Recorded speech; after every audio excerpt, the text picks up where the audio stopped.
Audio Jungle. Last जो है आपके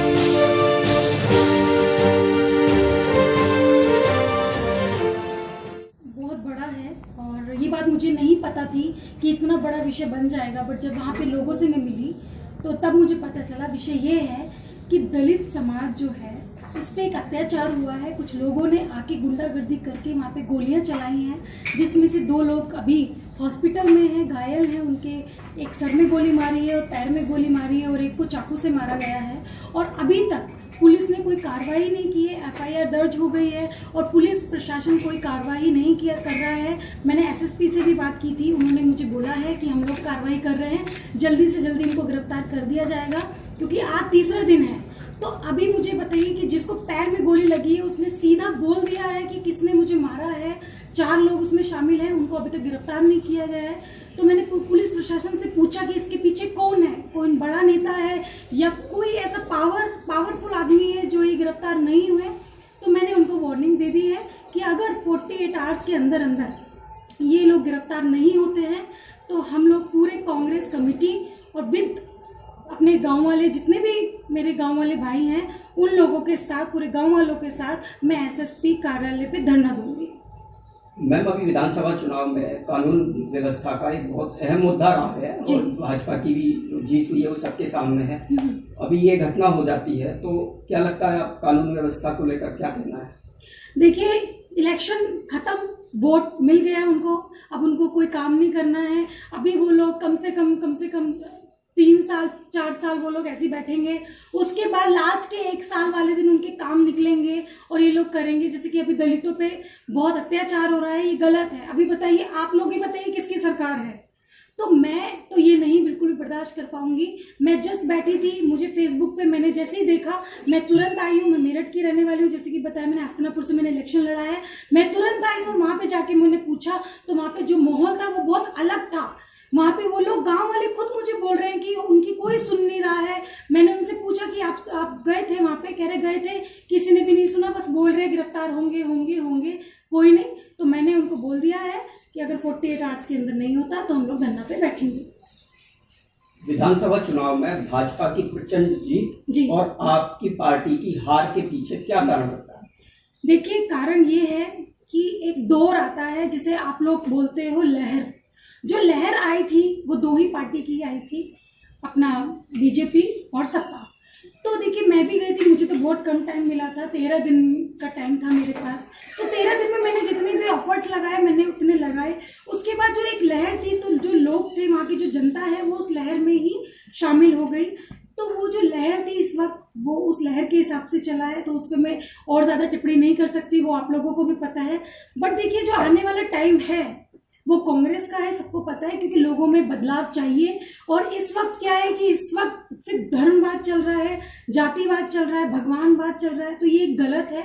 तो जैसे कि मैंने पिछले इंटरव्यू में भी बोला था कि अगर धर्म कुर्सी पे बैठ गया तो शिक्षा तो बाहर जाएगी रोड पर, और अपना रोजगार बाहर जाएगा रोड पर, फुटपाथ पर।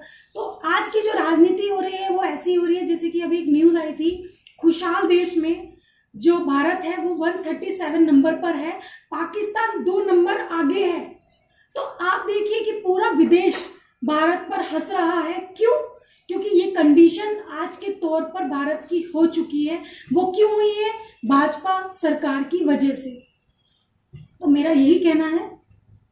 मैम, अपना अभी हस्तिनापुर सीट से विधानसभा का चुनाव लड़ा है, जिसमें जमानत जब्त हो गई जी, तो क्या लगता है आपके ग्लैमर का भी कोई फायदा उसमें आपको चुनावी मैदान में नहीं मिल पाया है? हाँ, देखिए, मैं अपनी जनता को दोष नहीं देती और मैं अपनी जनता से नाराज भी नहीं हूँ। पहली बात तो जो मुझे जो टाइम, आपको भी पता है कि जो मैंने राजनीति में जो कदम रखा था वो 26 नवंबर को रखा था, और तब तक मुझे ये नहीं पता था कि मैं इलेक्शन लड़ूंगी या लड़ रही हूँ, मुझे कुछ नहीं पता था। मेरा जो टिकट भी हुआ एंड टाइम पे हुआ, और जो 13 दिन का वक्त था उस वक्त में मैंने अपने आप को स्टेबल किया अपनी विधानसभा में।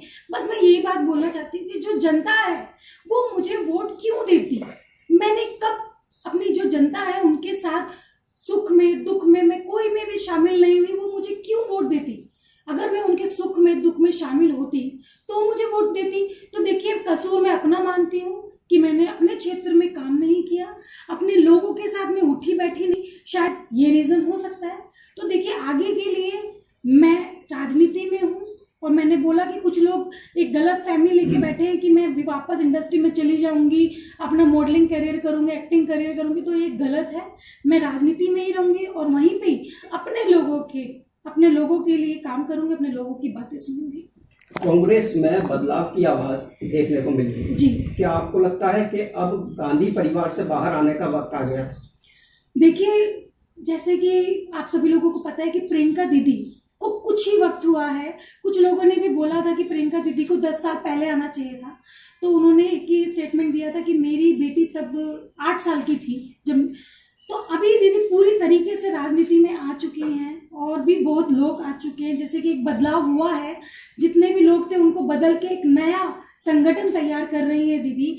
तो मुझे लगता है कि जनता एक बदलाव चाहती है और आने वाला टाइम बदलाव होगा। जैसे कि आपको भी पता है कि पहले भाजपा सरकार नहीं थी, बदलाव आया, वो आई, फिर अभी भाजपा के बाद अभी कांग्रेस आएगी, क्योंकि जनता को ये सोच लेना चाहिए कि भाई 2 ही पार्टी है, 2 ही पार्टी के अलावा तीसरी पार्टी कोई है नहीं। तो आप बट कर ना सिर्फ 2 ही पार्टी में रहें तो कांग्रेस आ सकती है, क्योंकि कांग्रेस ही एक ऐसी पार्टी है जो जनता का भला चाहती है, रोजगार चाहती है, और कोई पार्टी नहीं चाहती है, चाहे वो भाजपा हो या कोई भी पार्टी हो।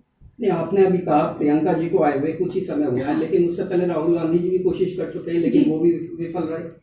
देखिए, विफल नहीं बोल सकते, उन्होंने काम किया, उन्होंने मुद्दों पे काम किया, बट क्या आ गया, प्रोपेगेंडा आ गया धर्म का, धर्मवाद का, भगवान का, राम मंदिर का, बहुत सारी चीजों का, तो ये बीच में आ गया।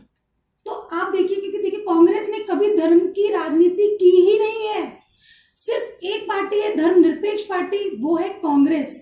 तो अभी क्या है कि अभी समाज उस चीज को नहीं समझ रहा है, समाज सिर्फ धर्म को लेके चल रहा है। तो मैं यही बोलना चाहती हूँ, कब तक चलेगा धर्म? आप बताइए, धर्म क्या आपको रोजगार देगा, क्या आपको खाने के लिए पैसे देगा या सब्जी देगा या कुछ भी चीज है? सब चीज तो बढ़ोतरी हो रही है। यहाँ तक कि मोदी जी ने ये बात भी बोली है कि वहां पे कोई झगड़ा हो रहा है विदेश में, जैसे कि रूस और यूक्रेन का झगड़ा होगा, उसकी वजह से आर्थिक स्थिति देश की बहुत डाउन हो गई है, तो हम लोगों को बहुत सारी चीजों में कटौती करनी पड़ेगी। तो ये क्या है? आप कटौती कर रहे हो। आपने कभी पोस्टर में कटौती की? आपने कभी एड में कटौती की? आप क्यों गरीब के राशन पे कटौती कर रहे हैं? ये गलत बात है या नहीं है?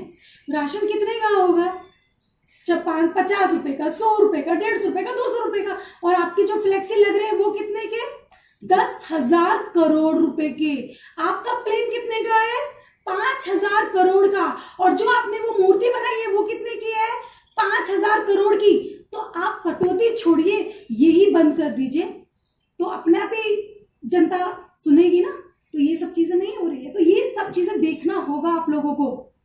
कश्मीर फाइल से फिल्म आई है जी, आपकी क्या प्रतिक्रिया है फिल्म?